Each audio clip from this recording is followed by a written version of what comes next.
चोर दूत मतवारे तिन संग सदा बसेरा। मैं अपनी रैन बसेरा करना उन्हां लोकां नाल ठीक समझिया जिहड़े मैनूं विकारी लगे, जिहड़े मेरे मन नूं चंगे लगदे सन, भावें विकारी क्यों ना होण।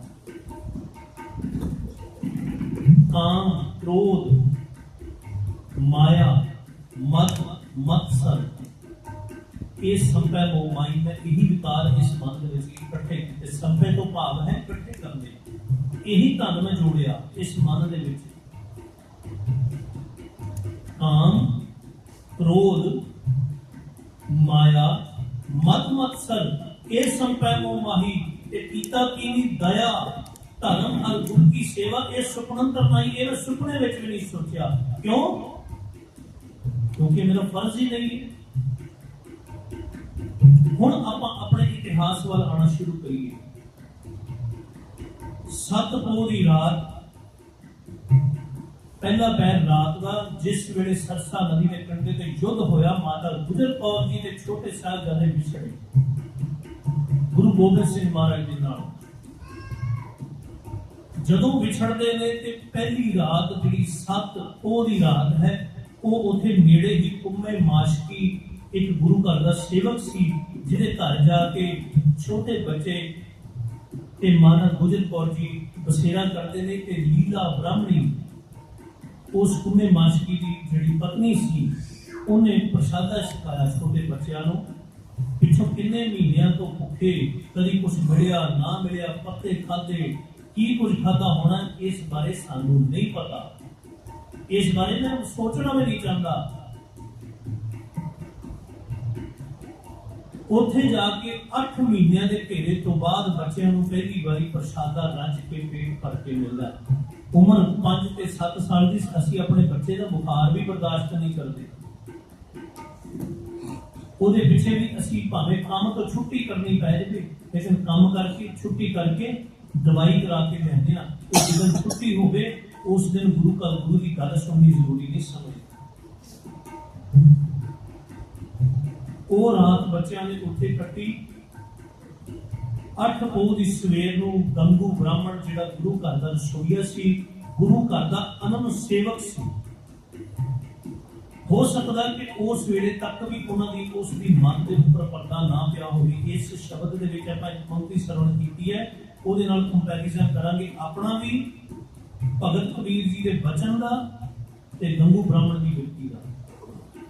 जदों गंगू ब्राह्मण को पता लगता है कि माता गुजर कौर जी के बच्चे उस उम्मे माशकी के घर दे विच उहदी छपड़ी दे विच निवास कीता लैण वास्ते जांदा है।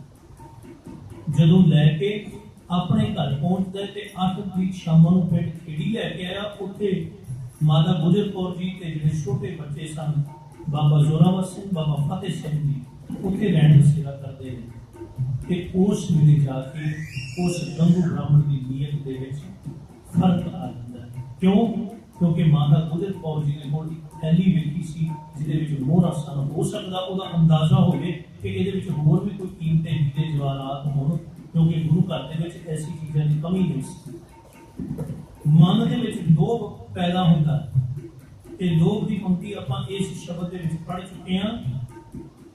लंपट चोर दूत मतवारे तिन संग सदा बसेरा। हुण ओहदा जिहड़ा बसेरा है वो उस चोर प्रवृत्ति दे नाल होण लग्या। माता गुजर कौर जी जदों 8 तरीक की रात को उत्थे रुकदे ने कि उस रात को बच्चों के सोने तो बाद, माता जी के विश्राम करने तो बाद, वो गंगू ब्राह्मण को जी थैली है वो चक लेंदा।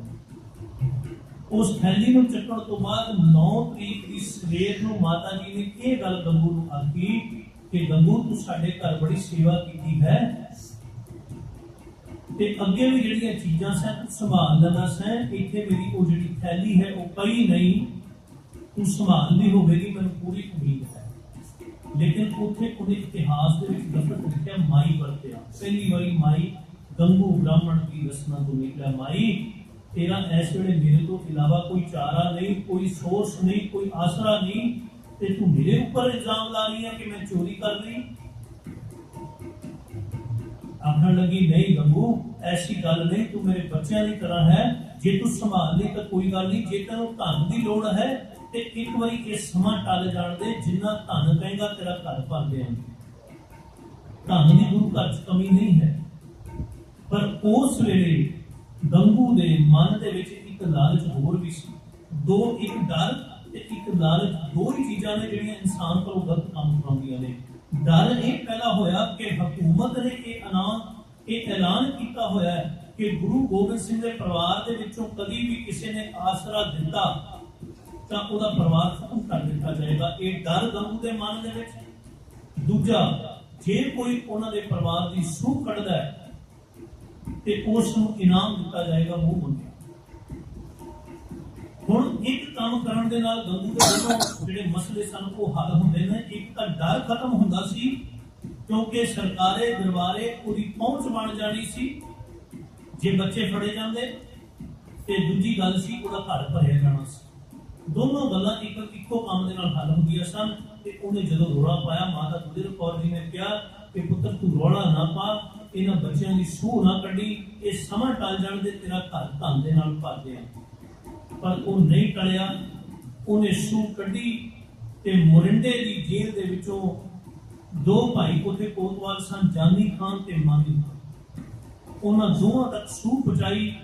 9 ਤਰੀਕ ਉਹ ਜਿਹੜੇ ਜਾਨੀ ਖਾਨ ਤੇ ਮਾਨੀ ਖਾਨ ਸਨ ਉਹ ਬੱਚਿਆਂ ਦੇ ਕੋਲ, ਮਾਤਾ ਗੁਜਰ ਕੌਰ ਜੀ ਦੇ ਕੋਲ ਪਹੁੰਚਦੇ ਨੇ ਤੇ ਕੈਦੀ ਬਣਾ ਕੇ ਉਹਨਾਂ ਨੂੰ ਮੋਰਿੰਡੇ ਦੀ ਜੇਲ੍ਹ ਦੇ ਵਿੱਚ ਲਿਜਾਇਆ ਜਾਂਦਾ ਹੈ। 9 ਤਰੀਕ ਦੀ ਰਾਤ ਨੂੰ ਮੋਰਿੰਡੇ ਦੀ ਜੇਲ੍ਹ ਵਿੱਚ ਰੱਖਿਆ ਜਾਂਦਾ ਹੈ ਤੇ 10 ਪੋਹ ਦੀ ਰਾਤ ਨੂੰ ਸੂਬੇ ਸਰਹੰਦ ਕੋਲ ਇਸ ਗੱਲ ਦੀ ਸੂਚਨਾ ਪਹੁੰਚਦੀ ਹੈ ਕਿ ਬੱਚੇ ਜਾਨੀ ਖਾਨ ਤੇ ਮਾਨੀ ਖਾਨ ਕੋਲ ਨੇ। ਇਨਾਮ ਲੈ ਕੇ ਉਹ ਬੱਚਿਆਂ ਨੂੰ ਸਰਹੰਦ ਉਸ ਵਜ਼ੀਰ ਖਾਨ ਦੇ ਕੋਲ ਪਹੁੰਚਾ ਕੇ ਆਉਂਦੇ ਨੇ ਤੇ 10 ਪੋਹ ਦੀ ਰਾਤ ਬੱਚੇ ਜਿਹੜੇ ਨੇ ਮਾਤਾ ਗੁਜਰ ਕੌਰ ਜੀ ਕੋਲ ਕੋਈ ਕੱਪੜਾ ਨਹੀਂ, ਠੰਡੇ ਬੁਰਜ ਦੇ ਵਿੱਚ, ਜਿਸ ਬੁਰਜ ਦੀ ਹਾਈਟ ਉਸ ਵੇਲੇ 141 ਫੁੱਟ ਲਿਖੀ ਹੋਈ, ਅੱਜ ਉਸ ਜਗ੍ਹਾ ਨੂੰ ਪੂਰ ਦਿੱਤਾ ਗਿਆ, ਉੱਚੇ ਟਿੱਬੇ ਦੇ ਉੱਤੇ ਉਸ ਗੁਰਦੁਆਰੇ ਸਾਹਿਬ ਨੂੰ ਸਥਾਪਿਤ ਕੀਤਾ ਗਿਆ। ਇੰਨੀ ਹਾਈਟ ਅੱਜ ਨਜ਼ਰ ਨਹੀਂ ਆਉਂਦੀ, ਲੇਕਿਨ ਉਸ ਵੇਲੇ 141 ਫੁੱਟ ਇਤਿਹਾਸ ਦੇ ਵਿੱਚ ਇਹਦੀ ਹਾਈਟ ਲਿਖੀ ਤੇ ਥੱਲੋਂ ਦੀ ਪਾਣੀ ਵਹਿੰਦਾ ਸੀ।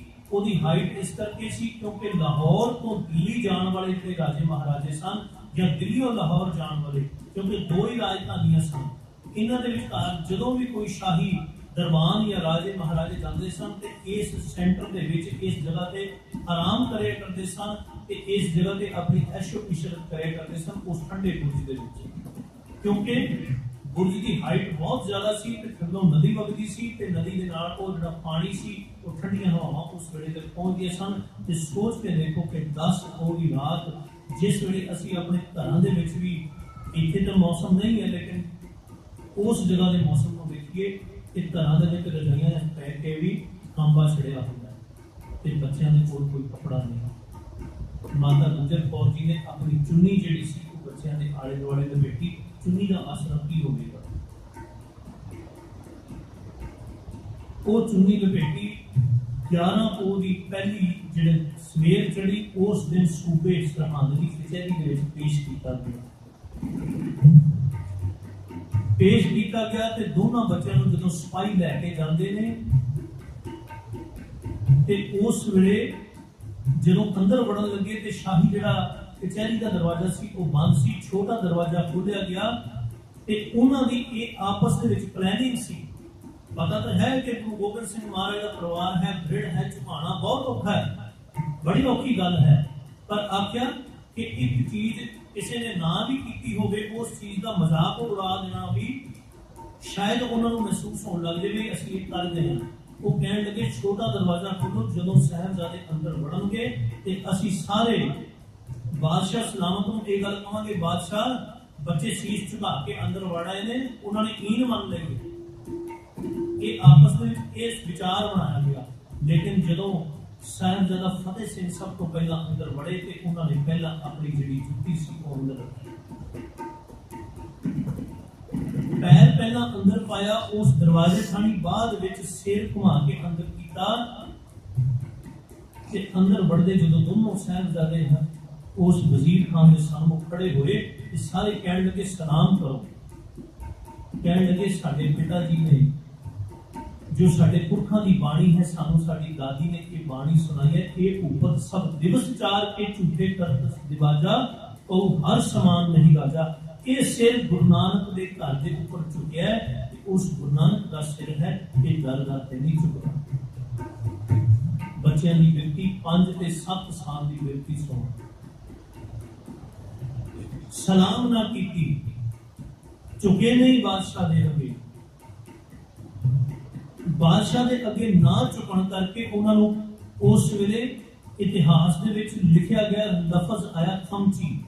खमची हरियाणे की लैंग्वेज है, ਉਹਦੇ ਵਿੱਚ ਤੂਤ ਦੀ ਪਤਲੀ ਛਿੱਟੀ ਨੂੰ ਖਮਚੀ ਕਹਿੰਦੇ ਨੇ, ਭਾਵ ਕੋੜੇ ਦੇ ਰੂਪ ਦੇ ਵਿੱਚ ਵਰਤੀ ਗਈ ਤੇ ਬੱਚਿਆਂ ਨੂੰ ਉਸ ਵੇਲੇ ਨਾ ਚੁਕਣ ਕਰਕੇ ਉਸ ਛਿੱਟੀ ਨਾਲ ਕੁੱਟਿਆ ਗਿਆ। ਉਸ ਛਿੱਟੀ ਰੁੱਤੀ ਜਿਹੜੀ ਕੌੜਾ ਸੀ ਉਹਦੇ ਨਾਲ ਮਾਰਿਆ ਗਿਆ। ਸਜ਼ਾ ਦਿੱਤੀ ਗਈ ਇਹਨਾਂ ਨੂੰ ਮਾਰਿਆ ਜਾਵੇ ਕਿ ਬੱਚਿਆਂ ਨੂੰ ਤਕਲੀਫ ਵੀ ਹੋਵੇ ਪਰ ਇਹਨਾਂ ਨੂੰ ਨੁਕਸਾਨ ਕੋਈ ਨਾ ਹੋਵੇ, ਕਿਉਂਕਿ ਆਪਾਂ ਈਨ ਮਨਾ ਕੇ ਇਸ ਗੱਲ ਦਾ ਢਿੰਡੋਰਾ ਪਿੱਟਣਾ ਕਿ ਬੱਚਿਆਂ ਨੇ ਇਸਲਾਮ ਕਬੂਲ ਕਰ ਲਿਆ। ਜਦੋਂ ਉਸ ਛਿੱਟੀ ਨਾਲ ਕੁੱਟਿਆ ਗਿਆ ਬੱਚਿਆਂ ਨੇ ਈਦ ਨਹੀਂ ਮੰਨੀ, ਸ਼ਾਮ ਪੈ ਗਈ ਤੇ ਬੱਚਿਆਂ ਨੂੰ ਵਾਪਸ ਠੰਡੇ ਬੁਰਜ ਭੇਜਿਆ ਗਿਆ। ਮਾਤਾ ਗੁਜਰ ਕੌਰ ਜੀ ਨੇ ਉਹ ਨਿਸ਼ਾਨ ਵੇਖੇ ਤੇ ਕਹਿਣ ਲੱਗੀ, ਬੱਚਿਓ ਤੁਹਾਨੂੰ ਮੈਂ ਗਰਮੀ ਜਿਹੜੀ ਹੈ ਉਹ ਇਸ ਕੱਪੜਿਆਂ ਦੇ ਰਾਹੀਂ ਨਹੀਂ ਦੇ ਸਕਦੀ, ਪਰ ਵਿਚਾਰ ਨੂੰ ਸੁਣੋ। ਮਾਤਾ ਗੁਜਰ ਕੌਰ ਜੀ ਨੇ ਉਸ ਰਾਤ ਆਖਣ ਲੱਗੇ ਕਿ ਰਜਾਈ ਤੋਂ ਬਿਨਾਂ माता जी गर्म कपड़िया तो बिना गर्मी किवें आवेगी, किवें इस शरीर के जिहड़े जख्म ने वो भरनगे, किवें इस शरीर की सर्दी हो सकती है। आखण लगी जो कोई हीला ना चले तो बाबा जुझार सिंह माफ करना, बाबा जोरावर सिंह जी, बाबा फतेह सिंह जी याद करो अपने पुरखों दी शहादतां नूं। उस रात माता गुजर कौर जी ने बैठ के गुरु अर्जन देव महाराज की शहादत, गुरु तेग बहादुर महाराज की शहादत, ये सारिया गाथावां उन्होंने बच्चों को सुनाया। जदों आख्या जाता ना जो ढाडी 12 गाई जाती हैं कि जोश भर जाता, शरीर गर्म हो जाता है, माता जी ने उस तरीके बच्चों के जो शरीर के अंदर गर्मी पैदा, क्यों कपड़ा कोई नहीं सी। फिर 12 पोह की सवेर चढ़ती, सिपाही उस तरह लैके वजीर खान के अदालत में पेश होंगे ने। जदों 12 पोह की सवेर को पेश होंगे ने ते उत्थे शेर मुहम्मद खान मलेरकोटले का नवाब जो पहले दिन भी मौजूद सी, दूसरे दिन भी मौजूद सी, उस दिन बाईकाट कर देता उस कचहरी का। वजीर खान आखदा कि नाहर सिंह तेरा भरा सी, नाहर खान तेरा भरा सी, गुरु गोबिंद सिंह महाराज ने सब तो पहला तीर मार के उन्होंने मारिया सी, तेरे कोल तां मौका तू बदला ले ले। आखण लग्या शेर खान मुहम्मद शेर खान आखदा कि जिस दिन गुरु गोबिंद सिंह दे नाल मेरा टाकरा होवेगा, मैं जां मारांगा या मरांगा, शहादत प्राप्त करांगा, अपने भरा की मौत का बदला लवांगा। पर इन्हां बच्चों का की कसूर है? केड़ा इस्लाम, केड़ा धर्म, केड़ी शरह इन्हां ते लागू हुंदी पई है? मैनूं भी दसो, मैं भी मुसलमान हाँ, मैनूं दसो केड़ा शरह का कानून इन्हां बच्चों से, क्योंकि शरह के कानून के मुताबिक, इस्लाम के कानून के मुताबिक 12 साल तो छोटे बच्चे के ऊपर कोई भी कानून, कोई शरह लागू नहीं होती, कोई सजा नहीं दी जा सकती। खैर शेर मुहम्मद खान इस जुल्म के खिलाफ आवाज उठाता हुआ हा का नारा मार के उठा।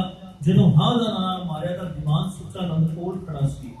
दीवान सुचानंद को होया कि वजीर खान का किते मन ना बदल जाए, वो इस सजा को बरकरार ना रख सके। दीवान सुचानंद ने सतगुर सच्चे पातशाह के बच्चों को आख्या, वजीर खान जी ये सब के बच्चे हैं ते सब के बच्चे हमेशा जहर उगलणगे, इस करके इन्हां दा सिर बाहर निकलण तो पहला ही फेर दिता जाए। उस दिन 12 पोह की सवेर को शाम तक उंगलों के विचकार पलीते लगा के उत्थे अग लगाई गई। बच्चों की स्किन नूं, बच्चों की चमड़ी नूं, मांस नूं साड़िया गया। इतिहास गवाह है, इतिहास दे विच इह सजावां लिखियां ने। नहीं मने तां 13 पोह की जिहड़ी सवेर हुंदी है, उस सवेर नूं जिहड़ा सिपाही लैण वास्ते जांदा है, आखण लग्या माता जी मैं हुक्म दा बदा गुलाम हाँ, पर मैनूं लगदा है जो अज फैसला होएगा ये बच्चे शायद वापस मुड़ के आप जी दे कोल ना आ सकें।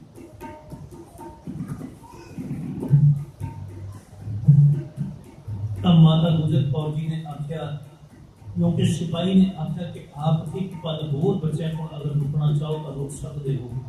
ते माता गुजर कौर जी ने आख्या कि मैं इन्हां हत्थां दे नाल अपने पति गुरु तेग बहादुर पातशाह नूं दिल्ली वल तोरिया सी ते इन्हां अखियां ने गुरु तेग बहादुर पातशाह दा कटिया होया सीस भी देखिया। तू मैनूं की कहना, तू मैनूं की समझाउण लगे, तू अपनी ड्यूटी अदा कर। ये उस अल्लाह की, उस खुदा की, उस परमात्मा की अमानत है। जे उन्होंने अज ये भी मंजूर है तो ये भी हो जाएगा, कोई बड़ी गल नहीं। जदों उन्होंने बच्चों को सिपाही माता गुजर कौर जी के कोलों विछोड़ के लैके जाता। गुरु प्यारी साध संगत जी, मैं खुद जिस वेले इतिहास पढ़ रहा था मेरे को भी उस पल रुक गया कि मेरा मन ठहर गया कि असी किथे खड़े हैं, मेरा मन किथे खड़ा है, असी केड़ियां गल्लां दे विच उलझ गए, किन्ने वड्डे इतिहास नूं भुल्ली बैठे हैं। बहरहाल बच्चों नूं उस 13 पो दी सवेर नूं फिर वजीर खान की अदालत में पेश किया जाता है। ते हुण जदों वजीर खान नूं कहा जाता है कि वजीर खान काजी नूं कहंदा कि काजी जी फतवा सुनाया जाए कि ये बच्चों ने ईद नहीं मननी। हुण ईद मनाने का एक होर तरीका कि इन्हां नूं सज़ा सुना दी जाए ते सज़ा काजी कुछ देर वास्ते चुप करके बैठ गए। जदों शरअ की किताब उस इस्लाम के कानून की किताब नूं फरोल रहे सन ते कुछ समा लाया काजी ने। उस समय के दरमियान दीवान सुचानंद नूं ये आभास हो गया कि काजी इस फतवे तो डर ना जाए, क्योंकि फतवा तो कोई लागू होंदा नहीं शरअ के मुताबिक। ते ये ना होवे कि काजी ये गल वजीर खान नूं कह रहे कि हजूर फतवा दे इन्हां छोटियां जिंदा ने इन्हां ते कोई लागू नहीं हुंदा पिया। ते जे ये गल कह दी कि ये बच्चियां नूं मुआफी मिलेगी, कैद विच तां रख लैणगे पर खत्म नहीं किया जाएगा। ते दीवान सच्चानंद ने उस वेले एक चाल की, वो चाल की सी, कहने लगे कि ऐ गुरु गोबिंद सिंह दे बच्चेओ, जे तुहानूं छड्ड दिता जावे, मन लो तुहानूं छड्ड दिंदे आ तां की करोगे? ते बाबा फतेह सिंह ने जवाब दिता, मुस्कुरा के कहने लगे, सुचानंद जी ये किनूं भुलेखे पाते हुए हो? तुसी इस हुकूमत दे बागी कहते हो मेरे पिता जी नूं ते उन्हां दे बच्चों नूं छड्ड दिओगे? पहली गल ते मैं ये गल मनण नूं तैयार नहीं हां। जे छड्ड दिओगे ते असीं गुरदेव पिता जी दे कोल जावांगे, ਸਿੰਘਾਂ नूं इकट्ठा करांगे, शस्त्र इकट्ठे करांगे ते इस वजीर खान दा सिर लावांगे। ते जे दीवान सुचानंद ने फिर ये गल आखी, जे फिर फड़े गए, तुसी ये काम ना कर सके, फिर फड़े गए, फिर की करोगे? बाबा जोरावर सिंह ने अगो कड़कदी आवाज दे विच आख्या, वजीर दीवान सुचानंद, इस गल दा भ्रम पहली गल ते असीं मन दे अंदर पालिया नहीं कि तू सानूं छड्ड देगा। जिन्नी वार छड्डेगा उन्नी वार असीं जावांगे ते उन्नी वार असीं इस वजीर खान दे इस मुगल राज की जद तक जड़ पट्टी नहीं जाती, इस संघर्ष इवें जारी रहेगा। इन्नी गल बाबा जोरावर सिंह दे कहण दी देर सी ते उन्हें बहाना मिल गया। उन्हें क्या बाकी 2 बारी 3 बारी ये लफ्ज वरत्या, हजूर बाकी, ये बाकी हो गए ने, ये हुकूमत के बाकी ने, इन्हां दे खिलाफ बाकी का फतवा लाया जाए। क्यों? क्योंकि एक प्लेटफॉर्म, एक बहाना चाहिए सी कि फतवा लाइए केड़ा, फतवा तो कोई लगता नहीं पिया। ते उस वेले जदों बाकी बाकी बाकी की आवाज दी गई ते उस बागी दे फतवे दे अवज दे विच काजी ने फिर बागी की जिहड़ी बागी दे उपर जिहड़ा शरअ दा कानून लागू हुंदा सी वो सुनाया कि इन्हां बच्चों को जिंदे नीहां दे विच छिड़ दिता जाए। बच्चों को नीहां दे विच छिड़न की तैयारी हुई, नीहां दे विच छिड़ दिता गया। ते नीहां भी ये नहीं कि कोई कमरा या कोई छोटी दीवार बनाई गई, बच्चों के शरीर के बिल्कुल नाल नाल दीवार चक्की गई। बाबा फतेह सिंह जी जिहड़े कद विच बाबा जोरावर सिंह तो छोटे सन, ਤੇ ਉਹਨਾਂ ਦੇ ਗੋਡੇ ਦੀ ਚਪਣੀ ਉਸ ਦੀਵਾਰ ਦੇ ਵਿੱਚ ਆ ਗਈ ਤੇ ਜਿਹੜਾ ਰਾਜ ਮਿਸਤਰੀ ਸੀ ਉਹਨੇ ਇੱਟ ਤੋੜੀ ਤੇ ਬਾਬਾ ਫਤਿਹ ਸਿੰਘ ਨੇ ਉਹਨਾਂ ਨੂੰ ਬੜੀ ਖੂਬਸੂਰਤ ਗੱਲ ਵੀ ਇਤਿਹਾਸ ਵਿੱਚ ਲਿਖੀ ਹੈ ਕਿ ਇਸ ਇੱਟ ਨੂੰ ਨਾ ਤੋੜ। ਜਦੋਂ ਇੱਟ ਨੂੰ ਤੋੜਦਿਆਂ ਵੇਖਿਆ ਵਜ਼ੀਰ ਖਾਨ ਨੇ ਵੀ ਇਹ ਗੱਲ ਆਖੀ, ਇੱਟ ਨੂੰ ਨਹੀਂ ਤੋੜਨਾ। ਬਾਬਾ ਫਤਿਹ ਸਿੰਘ ਨੇ ਕਿਹਾ ਕਿ ਵਜ਼ੀਰ ਖਾਨ ਠੀਕ ਕਹਿ ਰਿਹਾ, ਇਹ ਇੱਟ ਨਹੀਂ ਤੋੜਨੀ, ਤੂੰ ਮੇਰੀ ਚਪਣੀ ਲਾ ਦੇ ਜਿਹੜੀ ਵਿੱਚ ਆ ਰਹੀ ਗੋਡੇ ਦੀ। ਇਹ ਸਿੱਖੀ ਦਾ ਮਹਿਲ ਉਸਾਰਿਆ ਜਾ ਰਿਹਾ ਹੈ, ਇਹ ਸਿੱਖੀ ਦਾ ਮਹਿਲ ਉਸਾਰਿਆ ਜਾ ਰਿਹਾ ਹੈ ਤੇ ਸਿੱਖੀ ਦੇ ਮਹਿਲ ਵਿੱਚ ਟੁੱਟੀ ਹੋਈ ਇੱਟ ਨਹੀਂ ਲਾਣੀ। ਮੈਂ ਆਪਣੀ ਗੱਲ ਕਰਾਂ, ਅਸੀਂ ਸਾਰੇ ਉਸ ਸਿੱਖੀ ਦੇ ਮਹਿਲ ਦੇ ਵਿੱਚ ਰਹਿਣ ਵਾਲੇ ਵਾਰਸ, ਉਸ ਮਹਿਲ ਦੇ ਵਿੱਚ ਰਹਿਣ ਵਾਲੇ, ਉਸ ਮਹਿਲ ਦੀ ਰਜਿਸਟਰੀ ਆਪਣੇ ਨਾਮ ਤੇ ਕਰਵਾਉਣ ਵਾਲੇ ਵਾਰਸ ਹਾਂ ਅਸੀਂ। ਕਿੱਥੇ ਉਹਨਾਂ ਦੀ ਦ੍ਰਿੜਤਾ ਤੇ ਕਿੱਥੇ ਅਸੀਂ ਬੈਠੇ ਹੋਏ। ਮੈਂ ਇਹ ਗੱਲ ਕਹਿਣੀ ਨਹੀਂ, ਬਸ ਆਪਣੇ ਮਨ ਦੇ ਨਾਲ ਵਿਚਾਰ ਕਰਦੇ ਚਲੇ ਜਾਣਾ। ਉਹਨਾਂ ਬੱਚਿਆਂ ਦੇ ਦੀਵਾਰ ਸਿਰ ਤੱਕ ਆਈ, ਜਦੋਂ ਸਿਰ ਤੱਕ ਆ ਗਈ ਉਹ ਬੱਚੇ ਬੇਹੋਸ਼ ਹੋ ਗਏ। ਜਦੋਂ ਗਿਰੇ ਤੇ ਦੀਵਾਰ ਸੀ ਗਾਰੇ ਦੀ ਚਿੜੀ ਹੋਈ ਤੇ ਉਹ ਦੀਵਾਰ ਗਿਰ ਗਈ, ਬੱਚੇ ਬੇਹੋਸ਼ ਹੋ ਗਏ। ਉਸ ਵੇਲੇ ਫਤਵਾ ਸੀ ਇਹਨਾਂ ਨੂੰ ਖਤਮ ਕਰ ਦਿੱਤਾ ਜਾਵੇ, ਮਾਰ ਮੁਕਾਇਆ ਜਾਵੇ ਤੇ ਉਸ ਮੁਤਾਬਿਕ ਇਹਨਾਂ ਦੇ ਸੀਸ ਜਿਹੜੇ ਸਨ ਉਹ ਕਲਮ ਕਰਨ ਦੀ ਗੱਲ ਸੀ। ਸੀਸ ਨਾਲੋਂ ਨਹੀਂ ਲਾਏ ਗਏ, ਪਰ ਬਲਿਹਾਰ ਜਾਈਏ ਸਰਹੰਦ ਦੇ ਵਿੱਚ ਕਿਸੇ ਵੀ ਕਸਾਈ ਨੇ ਉਹਨਾਂ ਦੇ ਸੀਸ ਲਾਉਣ ਦੀ ਗੱਲ ਨਹੀਂ ਕੀਤੀ, ਚਾਹੇ ਜਿੰਨਾ ਮਰਜ਼ੀ ਵੱਡਾ ਸ਼ਾਹੀ ਇਨਾਮ ਸੀ। ਤੇ ਉਸ ਵੇਲੇ ਸਮਾਣੇ ਦੀ ਜੇਲ੍ਹ ਤੋਂ ਪੇਸ਼ੀ ਭੁਗਤਣ ਆਏ ਹੋਏ ਸ਼ਾਸਨ ਵੇਗ ਤੇ ਵਾਸਲ ਵੇਗ ਦੋ ਕੈਦੀ ਸਨ ਜਿਹੜੇ ਕਿ ਕਤਲ ਦੇ ਇਲਜ਼ਾਮ ਦੇ ਵਿੱਚ ਸਮਾਣੇ ਦੀ ਜੇਲ੍ਹ ਦੇ ਵਿੱਚ ਬੰਦ ਸਨ। ਉਹ ਉਸ ਵੇਲੇ ਉਸ ਕਚਹਿਰੀ ਦੇ ਵਿੱਚ ਸਰਹੰਦ ਦੀ ਵਜ਼ੀਰ ਖਾਨ ਦੇ ਅੱਗੇ ਪੇਸ਼ੀ ਭੁਗਤਣ ਆਏ ਹੋਏ ਸਨ ਤੇ ਉਹਨਾਂ ਨੂੰ ਇਸ ਗੱਲ ਲਈ ਮਨਾਇਆ ਗਿਆ ਕਿ ਤੁਸੀਂ ਜਿੰਨੇ ਵੀ ਕਤਲ ਕੀਤੇ ਸਭ ਮਾਫ ਕਰ ਦਿੱਤੇ ਜਾਣਗੇ, ਇਹਨਾਂ ਬੱਚਿਆਂ ਦੇ ਸੀਸ ਲਾ ਦਿਓ। ਤੇ ਉਸ ਵੇਲੇ ਬੰਸਾਵੀ ਨਾਮਾ ਪੁਸਤਕ ਦੇ ਵਿੱਚ ਇਤਿਹਾਸ ਲਿਖਿਆ ਕਿ ਉਸ ਵੇਲੇ ਸੀਸ ਨਹੀਂ ਲਾਏ ਗਏ, ਲੇਕਿਨ ਜਿਰਾ ਕਰ ਦਿੱਤੀ ਗਈ, ਇੱਥੋਂ ਦੀ ਨਸਾਂ ਕੱਟ ਦਿੱਤੀਆਂ ਗਈਆਂ, ਗਲੇ ਨੂੰ ਕੱਟ ਦਿੱਤਾ ਗਿਆ, ਲਹੂ ਵਗਿਆ। ਆਖਿਰ ਉਸ ਪੁਸਤਕ ਦੇ ਵਿੱਚ ਇਤਿਹਾਸ 'ਚ ਇਹ ਗੱਲ ਲਿਖੀ ਹੈ ਕਿ ਜ਼ੋਰਾਵਰ ਸਿੰਘ ਜਿਹੜੇ ਬਾਬਾ ਜੀ ਸਨ, ਉਹਨਾਂ ਦਾ ਜਿਸ ਵੇਲੇ ਇਸ ਜਗ੍ਹਾ ਦੇ ਉੱਤੇ ਛੁਰਾ ਚਲਾਇਆ ਗਿਆ ਤੇ ਬਾਬਾ ਜੀ ਦੇ ਪ੍ਰਾਣ ਜਦੇ ਨਿਕਲ ਗਏ, ਲੇਕਿਨ ਬਾਬਾ ਫਤਿਹ ਸਿੰਘ ਦੀ ਕਰੀਬ ਅੱਧੀ ਘੜੀ ਤੋਂ ਭਾਵ ਕਰੀਬ 12:30 ਮਿੰਟ ਦੇ ਆਸ-ਪਾਸ ਤੜਫਦੇ ਉਹਨਾਂ ਦਾ ਲਹੂ ਵਗਦਾ ਰਿਹਾ ਤੇ ਲੱਤਾਂ ਹਿੱਲਦੀਆਂ ਰਹੀਆਂ। ਹੌਲੀ ਤਕਰੀਬਨ 12-13 ਮਿੰਟ ਬਾਅਦ ਬਾਬਾ ਫਤਿਹ ਸਿੰਘ ਜੀ ਦੇ ਪ੍ਰਾਣ ਜਿਹੜੇ ਸਨ ਉਹ ਨਿਕਲ ਗਏ, ਸ਼ਹਾਦਤ ਪ੍ਰਾਪਤ ਕਰ ਗਏ। ਗੁਰੂ ਪਿਆਰਿਓ, ਸਮਾਂ ਵੱਧ ਹੋ ਗਿਆ, ਆਪਾਂ ਇੱਕ ਗੱਲ ਕਹਿ ਕੇ ਮੈਂ ਮਾਫੀ ਮੰਗਾਂਗਾ ਆਪ ਜੀ ਦੇ ਕੋਲੋਂ।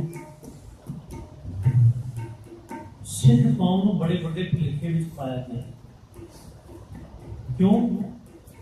ਕਿਉਂਕਿ ਮਸਲਾ ਮਾਇਆ ਦਾ ਕਿ ਆਪ ਜੀ ਫਲਾਣੀ ਜਗ੍ਹਾ ਤੇ ਯਾਤਰਾ ਕਰੋ। ਸਿੱਖ ਨੂੰ ਆਪਣੀ ਜੀਵਨ ਦੇ ਵਿੱਚ ਇੱਥੇ ਯਾਤਰਾ ਕਰਨੀ ਚਾਹੀਦੀ ਹੈ। ਗੁਰੂ ਗੋਬਿੰਦ ਸਿੰਘ ਮਹਾਰਾਜ ਉੱਥੇ ਸਿੱਖ ਨੂੰ 60 ਸਾਲ ਦੀ ਉਮਰ ਤੱਕ ਉਡੀਕਦੇ ਨੇ ਕਿ ਜਦੋਂ ਤੱਕ ਕੋਈ ਸਿੱਖ 60 ਸਾਲ ਦਾ ਨਹੀਂ ਹੋ ਜਾਂਦਾ ਉੱਥੇ ਇੱਕ ਵਾਰੀ ਜ਼ਿੰਦਗੀ 'ਚ ਜ਼ਰੂਰ ਯਾਤਰਾ ਕਰੇ। ਪਰ ਮੈਂ ਇੱਕ ਗੱਲ ਕਹਿਣਾ ਕਿ ਜ਼ਿੰਦਗੀ ਦੇ ਵਿੱਚ ਯਾਤਰਾ ਕਰਿਓ, ਕਿਸੇ ਤੀਰਥ ਸਥਾਨ ਦੀ ਭਾਵੇਂ ਨਾ ਕਰਿਓ। ਭਾਵੇਂ ਗੁਰੂ ਗੋਬਿੰਦ ਸਿੰਘ ਮਹਾਰਾਜ ਦੇ 52 ਬਚਨਾਂ ਚੋਂ ਇੱਕ ਬਚਨ ਹੈ ਕਿ ਗੁਰ ਧਾਮਾਂ ਦੀ ਯਾਤਰਾ ਕਰਨੀ ਹੈ। ਇਹ ਨਹੀਂ ਹੈ ਇਹਦਾ ਕੋਈ ਮਕਸਦ ਹੈ ਕਿ ਸਿੱਖ ਨੂੰ ਤੀਰਥਾਂ ਨਾਲ ਜੋੜਨਾ ਹੈ। ਇਹਦਾ ਮਕਸਦ ਹੈ ਕਿ ਆਪਣੇ ਇਤਿਹਾਸ ਨੂੰ ਪੜ੍ਹਿਓ, ਤੀਰਥ ਸਥਾਨਾਂ ਦੀ ਯਾਤਰਾ ਕਰਨ ਦਾ। ਪਰ ਮੈਂ ਇੱਕ ਬੇਨਤੀ ਕਰਨੀ ਚਾਹੂੰਗਾ ਕਿ ਮੈਨੂੰ ਨਹੀਂ ਪਤਾ ਕਿ ਗੁਰੂ ਗੋਬਿੰਦ ਸਿੰਘ ਕਿਸੇ ਜਗ੍ਹਾ ਦੇ ਉੱਤੇ ਬੈਠ ਕੇ ਸਿੱਖ ਨੂੰ 60 ਸਾਲ ਉਡੀਕਦੇ ਹੋਣਗੇ। ਇਹ ਵਹਿਮ ਭਰਮ ਦੇ ਵਿੱਚ ਪਾਇਆ ਜਾ ਰਿਹਾ ਸਿੱਖਾਂ ਨੂੰ। ਲੇਕਿਨ ਮੇਰੀ ਇੱਕ ਬੇਨਤੀ ਹੱਥ ਜੋੜ ਕੇ ਆਪ ਸਭਨਾਂ ਦੇ ਅੱਗੇ ਹੈ ਕਿ ਆਪਣੇ ਜੀਵਨ ਦੇ ਵਿੱਚ ਇੱਕ ਵਾਰੀ ਘੱਟੋ ਘੱਟ ਗੁਰੂ ਗੋਬਿੰਦ ਸਿੰਘ ਮਹਾਰਾਜ ਦਾ ਇਤਿਹਾਸ ਜ਼ਰੂਰ ਪੜ੍ਹਿਓ। ਆਪਣੇ ਵਹਿੰਦੇ ਸਵਾਸਾਂ ਤੱਕ ਇੱਕ ਵਾਰ ਗੁਰੂ ਗੋਬਿੰਦ ਸਿੰਘ ਮਹਾਰਾਜ ਦੇ ਜੀਵਨ ਨੂੰ, ਉਹਨਾਂ ਦੇ ਸਾਹਿਬਜ਼ਾਦਿਆਂ ਦੇ ਜੀਵਨ ਨੂੰ, ਉਹਨਾਂ ਦੀਆਂ ਕੀਤੀਆਂ ਹੋਈਆਂ ਕੁਰਬਾਨੀਆਂ ਨੂੰ ਇੱਕ ਵਾਰੀ ਜ਼ਰੂਰ ਪੜ੍ਹਿਓ। ਮੈਂ ਇਹ ਗੱਲ ਦਾਅਵੇ ਨਾਲ ਗੁਰੂ ਮਹਾਰਾਜ ਦੀ ਹਜ਼ੂਰੀ ਵਿੱਚ ਕਹਿਣਾ ਕਿ ਨਾ ਹੋਵੇ ਨਾ ਸਿੱਖ ਦੀ ਜ਼ਿੰਦਗੀ ਵਿੱਚ ਅਵਸ਼ ਤਬਦੀਲੀ ਆਏ। जिस व्यक्ति को लैके अज दा सिख तुरिया फिरदा है ना, जिस व्यक्ति के नाल अपने आप को असीं सिख अखवाउण दा यतन कर रहे हैं, वो व्यक्ति ना बदले। मैं गुरु साहब की हजूरी में कहना जो मर्जी कह, लेकिन मन ला के गुरु गोबिंद सिंह महाराज के इतिहास को एक बार पढ़ियो जरूर। मेरी दो हाथ जोड़ बेनती है, उन्होंने साहिबजादियां का शहीदी दिहाड़ा है, उन्होंने साहिबजादियां की शहीदी को होर डिटेल दे होर इतिहास को फरोल के पढ़ियो, रोंगटे खड़े हो जाएंगे। जिहड़े स्वरूप दे विच असीं अपने आप को सिख अखवाउंदे फिरदे हां, उस स्वरूप ही बदल जाणगे।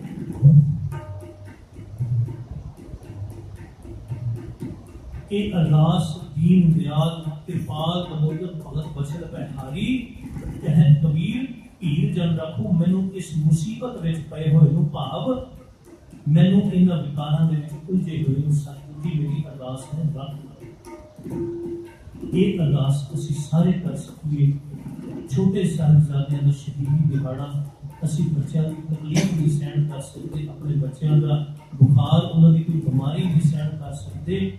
धन कलगीधर पातशाह का जिगरा पातशाह उस तो बाद रायकोट पहुंचते हैं, उतों नूरा माही जिहड़ा है संदेशा उन्होंने भेजते हैं, सरहंद का सारा संदेशा लैके सतपुरा पास रायकोट कालीआना साहब के गुरुद्वारा उत्थे पहुंचता है। ते उत्थे शस्त्र दे नाल पातशाह ने बूटा पट दिता तीर दे नाल, ते आख्या जिवें कि बूटा पटिया गया, अज तो समझो कि मुगल राज की जिहड़ी जड़ है वो पट्टी गई। उस तो बाद बहुती देर 1700 केवल 4 साल मुगल राज रहा। 1708 विच बाबा बंदा सिंह बहादुर ने सरहद की पिठ नाल पिठ खड़का के पहली बार हिंदुस्तान के इतिहास खालसा राज की स्थापना की। दिल्ली फतेह कर गई। दिल्ली के ऊपर निशान साहब केसरी निशान साहब चढ़ाया गया। हिंदुस्तान के इतिहास के विच मुगलों का, क्योंकि मुगलों ने उस दिल्ली को जितया सी, पूरे हिंदुस्तान को जित लिया सी। मुगलों ने दिल्ली के लाल किले ते मुगल झंडे फहराए, या तिरंगा या ईस्ट इंडिया कंपनी का जिहड़ा इंग्लैंड का यूके का झंडा है वो फहराया। उस तो बाद चौथा जिहड़ा झंडा सी वो खालसे का झुंडिया। ऐसी विरासत दे असीं मालक होइए ते थां थां ते सिक्खां तो रुलदा फिरे। कैसी बदकिस्मती है साडी कि इन्नी बड़ी विरासत का मालक अमरीका ने ये गल की इजाजत मंगी सी हिंदुस्तान की सरकार तो, पर हिंदुस्तान की सरकार दे दिल्ली की संसद दे विच वो फाइल अज भी दफन है, उसकी इजाजत दी नहीं। कि अमरीका दे विच बुत लाना सी हरि सिंह नलवे का, इजाजत नहीं मिली हिंदुस्तान की गवर्नमेंट को, क्योंकि हरि सिंह नलवा एक पूरे संसार से ऐसा जरनैल होया जिन्हें तुर्कां नूं फतेह कर लिया सी। उस अफगानिस्तान जिहड़ा अमरीका तो नहीं जितया जा सकता, उत्थे तक उन्हें फतेह की सी। अज दे सिक्खा इस विरासत का तू वारिस है कि कित्थे तू जुड़िया फिरदा है। अज दा सिख सरोपियां दे विच रुड़ गया, अज दा सिख नशियां ने रोड़ के रख दिता। मैं तो इत्थों तक कहूंगा कई डेरे इहो ਜਿਹੇ खुल गए ਜਿਹੜੇ प्रसाद के नाम से नशे वंडी जाते थे। पता भी है, पर मैं नशे का आदी हाँ, इसलिए मैं उस डेरे से जाके अपने चेहरे के ऊपर गुस्सिखी की मोहर लगा के उतों नशे लै खा रहे। तो बाबा जी का प्रसाद है। इन्नी त्रासदी, इन्नी माड़ी किस्मत सिख दी होगी।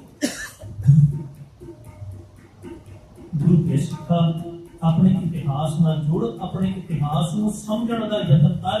गुरु गोबिंद सिंह महाराज ने तेरे किस स्वरूप करके तेरी कुर्बानियां कीतियां, अपने पुत्र वार दिते। उस औरंगजेब को जफरनामे विच गुरु गोबिंद सिंह महाराज ने लिख दिता कि तू सोचना है कि मेरे ये 4 पुत्र शहीद करके तू मेरे खानदान खत्म कर लिया। औरंगजेब, मैं ऐसा एक पुत्र पैदा कर चुका कि रहिंदी दुनिया तक जदों तक मुगल राज दियां जड़ां नहीं पट्टियां जाणगियां कि तेरी हिट ते बैठा रहेगा। उसी खालसा पुत्र असीं हां, उस खालसे पुत्र दे अपने चल रहे वारिस। अपने आप नाल हुण ये फैसला करिए कि मैं केड़ा रास्ता चुनना। एक पिता अपने बच्चे नूं खूबसूरत स्वरूप दे विच देखना चाहुंदा है, खूबसूरत मन, खूबसूरत तन के नाल देखना चाहता है। जे असी नहीं दिखा सकते तो असी तो बागी पुत्र हाँ ही, ये कोई दो राय नहीं। गुरु कृपा करे सानू गुरु आशे अनुसार जीवन जीना आ जाए, गुरु आशे मुताबिक असी अपने रहते विश्वास जी सकिए। इन्नियां तू बेनतियां प्रवान कर लड़ियां। समा माफी चाहना वध लिया गया, पर ਜਦੋਂ तक मैं अपने मन की पढ़ास या गुरु की गल ना कढ़ लवां ते मैनूं भी शायद लगता कि मैं किते ना किते अधूरा ही रह गया। अपनी गल कहण तो माफी चाहता होया गुरफतेह सां बुलाओ। वाहिगुरू जी का खालसा।